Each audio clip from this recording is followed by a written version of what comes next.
Good morning to all. Today we are going to discuss about the topic is CDMA, Code Division Multiple Access. Introduction. CDMA stands for Code Division Multiple Access. It is a type of multiple access technique that uses spread spectrum technology. In CDMA, all users share the same frequency band, but they are separated using unique digital codes that allows many users to communicate at the same time without interfacing with each other. CDMA is used in several systems such as 1S95, CDMA 2000, WCDMA, GPS, and various military communication systems because of its efficiency and security.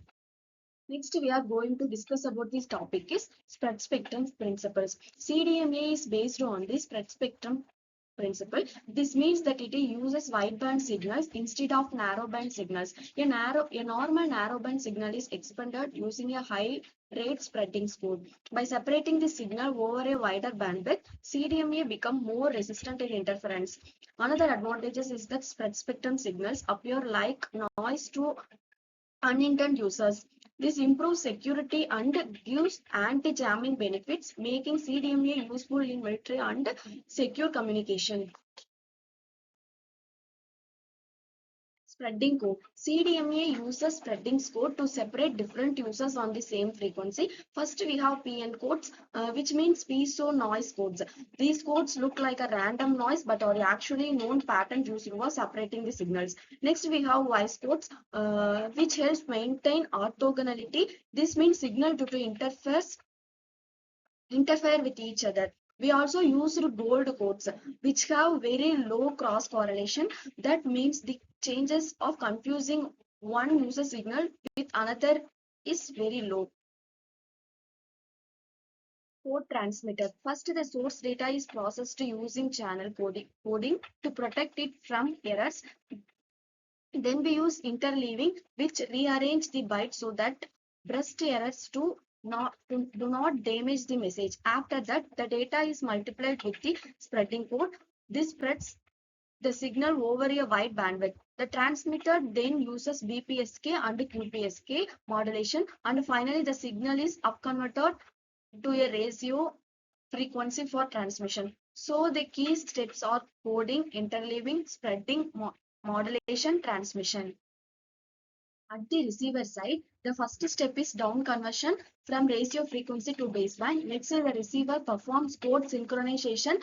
This means the receiver must match the same spreading code used by the transmitter. Then it deep spreads the signal using the user specific code, which helps recover the original data. After that, we do demodulation and decoding to get the final information. Finally, CDMA uses a rack receiver, which combines multiple delayed various of the signal caused by multipath. This improves signal quality.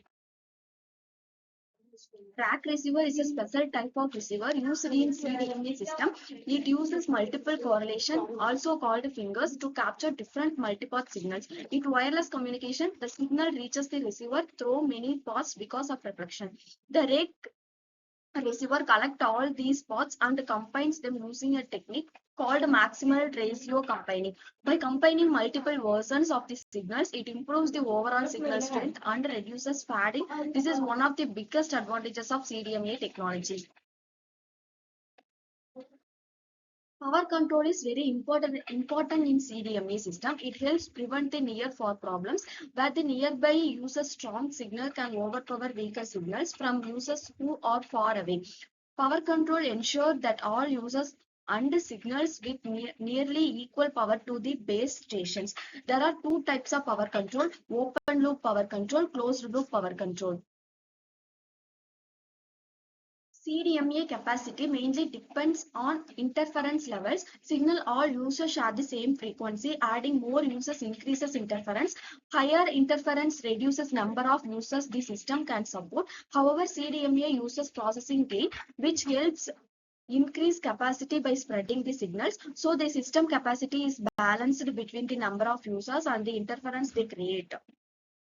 Advantages: high spectral efficiency, strong multi-path resistance, secure communication, soft handoff support. limitation, complex power control, code synchronization challenges, capacity limited by interference. Thank you.